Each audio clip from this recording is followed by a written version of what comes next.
Even leftists are starting to see that we are walking down a path to dangerous global tyranny and authoritarianism. And media hacks are, what did Stalin call them? Useful idiots everywhere. Folks, again, I can't encourage you in strong enough terms, even though this article is written by someone who appears to be, I don't want to condemn her, but appears to be leaning left. I'd never heard of this site before, but this is a terrific article that is worth your click and worth your time. It's on the show notes, bongino.com/newsletter. Please subscribe. I'd honestly like to get to 500,000 people. I have no idea how long I'll be able to communicate with you through other channels. And that's what's addressed in this piece, ironically. This is by a Sam Lessin at The Information. How blocking Trump puts the future of the internet at risk. Again, I'm guessing the politics of the person. Granted, it is a guess, but it's kind of an educated one from reading the piece. This person appears to lean left. And it shows you that, hey, Joe, some on the left are getting very concerned about the growing threat from big tech. Some are starting to wake up. We've had people like Matt Taibbi and Glenn Greenwald who have been woken up by the Spygate thing. But some on the left are starting to say, is this really the road we want to go down?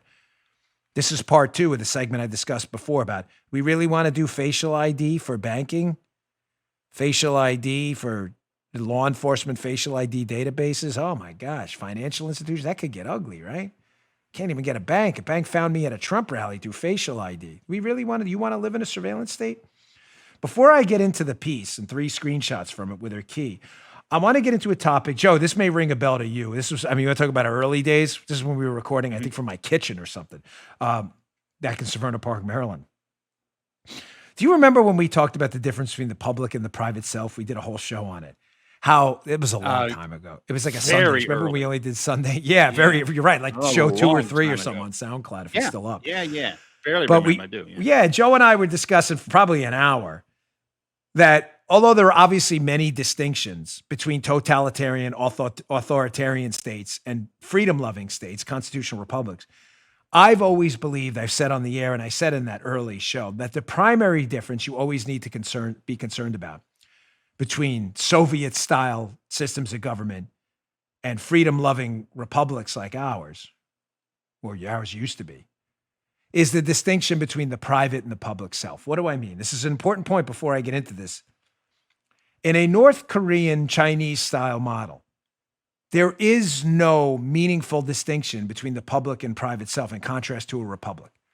What I mean by that is you're relatively confident in a God-given rights-based society like we have in the United States, thank the Lord, that when your garage door closes behind your car, or you lock your door after entering your walk-up apartment in Manhattan, that what happens inside that apartment, if it doesn't break any known laws, is your business. Some of it's unsavory. People go in, they do stuff. People are human beings. It's not illegal, but I'm saying, people are in the house. People use the bathroom with the door open. That's something you want public, right? I mean, folks, I'm trying to make a serious point. You don't feel like you're under surveillance, or you didn't. People go on the internet, people watch porn and other stuff. They don't want that out there. A lot of people do it. It wouldn't be the most popular sites in the world otherwise. It's just a fact. Everybody knows other people do it, but they're all embarrassed if it gets out by them. People do things in their house. They walk around with naked, like Chris Cuomo at CNN was caught on tape naked in his backyard. Maybe he did want that out. I don't know. Most people wouldn't, right? But in a freedom-loving republic, you have that private self where you're like, yeah, when I close my garage door and lock my door, I'm not out in the public. I can pick my nose in peace. I can do what I want. When I'm out in the public, if I do it in my car on the way to work, people are looking at, that guy's picking his nose. You don't do that. Why? Because you understand there's a public self where you're restrained in your behavior. I'm not talking legally restrained. I mean, just things people consider unsavory, but not illegal, even though they do it themselves. You don't sit in your car and pull up a toilet bowl and walk in the back seat and do your business if your Tesla car's on autopilot. Why? Everybody goes to the bathroom. Why don't you do it in public? Because it's embarrassing. It's private. You understand in totalitarian regimes, there is no private self. All of your communications are monitored. The Soviet Union, did you know? Read a history book, leftist, made national heroes out of kids who ratted on their parents. Did you know that? I'm not kidding. Just look up the stories. Who ratted on their parents for being dissidents. The Soviet Union made heroes out of them. Parents had to be wary of what they said in their own house. There was no private self.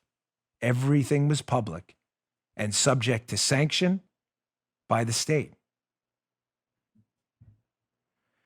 Now that I set this up, I want to get into the piece where the author, again, who's clearly leaning left, is like, hey, once we start shutting down Parler and Telegram and WhatsApp and Signal and all this other stuff, we're going to start pushing people into more private means of communication. And it's only a matter of time before those private self communications, email and others are monitored too.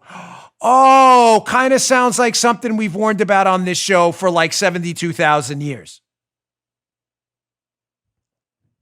Screenshot number 1 from this piece. Read it. Read it. Here's one of their big concerns. Quote, Sam Lesson. Despite the fact that email is in theory a distributed protocol, in practice, several large companies, such as Google via Gmail, have huge control over which emails get delivered and which are suppressed? What? This is a huge liability because it means that through internal employee pressure or external political pressure, Google may be forced to step back from the central promise of email, which is that you get the messages you want delivered to you. That is the promise of email, right? If under pressure, Google starts breaking that central promise, will people move to alternative providers? Maybe. Again, there are some enlightened leftists out here who are starting to see that we're going down a dangerous path. You see the slippery slope we're on? Oh, we'll just ban Parler. That's where all the hateful conservatives are. Okay, then they move to Telegram. Yeah, we'll just ban Telegram too. Then they move to email lists like I have. Don't worry, we'll just pressure Google to not deliver Dan Bongino's emails. No, Dan, Paul is like, it's already happening. AR15.com, a website I love, was wiped off the internet by their domain hoster. You comfortable with this, leftists? You happy? Of course you are. You're totalitarians. Of course you love it. Again, not all leftists are. They're starting to realize that we're getting into a really dangerous place. Google, yeah, we're not going to send out Dan Bongino's emails. Wait. That's the central promise of email. You're going to deliver the email. No, not for you. Not for you. We're going to accuse you of inciting violence. Yeah, okay, I'll sue you too. Because you're a liar. This article is incredible. So step number 1, they moved to email. Here's step number 2, piece from the piece. It says, this is long, but I need you to listen to it. But the thing to recognize that the internet is largely governed by a set of norms and implicit agreements about how digital traffic is handled, including the right of people to communicate with each other freely. Once these norms start unraveling, they already have, by the way, the internet can fall apart quickly. Beyond email, the problem is that once a lot of energy moves off more public social platforms, like Parler, because we were shut down, and towards form of private communication, forms of that, serious attempts at regulation and control will follow. Most people who discuss internet policy like to draw a distinction between what they see as, good control, Joe, and regulation, don't worry, of public spaces, compared with freedoms that should exist in private spaces. But as I've written for many years, that's a false and dangerous distinction.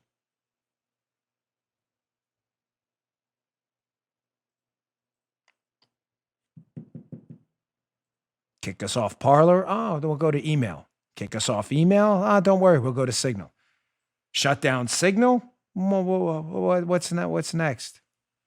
You going to ban meetings in people's homes? What's next? Banning any communication between conservatives? That's not going to happen there. It's a conspiracy theory. It is. It's happening right now. Even your leftist buddies are like, hey, I'm not sure this is a good idea. The internet collapses if the central promise of the internet, the free flow of information, is essentially destroyed using a North Korean Chinese communist model that the left seems to be embracing. Maybe that's not such a good idea. Maybe conservatives were right the whole time.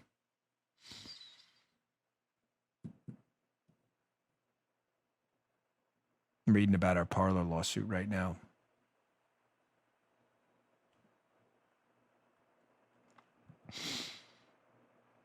Let's go to one more section of this piece that's critically important. That the quickest pathway to global totalitarianism and authoritarianism is exactly the path we're on right now. Don't listen to my words. Listen to this guy, Sam. From the piece. When the negative energy from public social platforms moves very obviously to encrypted, ephemeral, and decentralized places, the calls will clearly come to limit or control access to them too, at a time when none of them can truly function without the implicit protection of governments and large organizations. Is it a good idea to cross this bridge and sacrifice our access to private messaging, starting with email, but over time implicating voice, chat, and other services too? The author thinks the answer is decidedly no. The way we end up with true global dictatorship and authoritarian regimes is by using modern technology to monitor, censor, and control private speech at a level that was literally unfathomable until recent technological breakthroughs. We must vehemently reject this power for the sake of the future, despite the continuous pain and suffering that allowing private hate speech will cause. The author's words, not mine. Even leftists are starting to see that we are walking down a path to dangerous global tyranny and authoritarianism. And media hacks are, what did Stalin call? Useful idiots everywhere. You just heard Dan Bongino.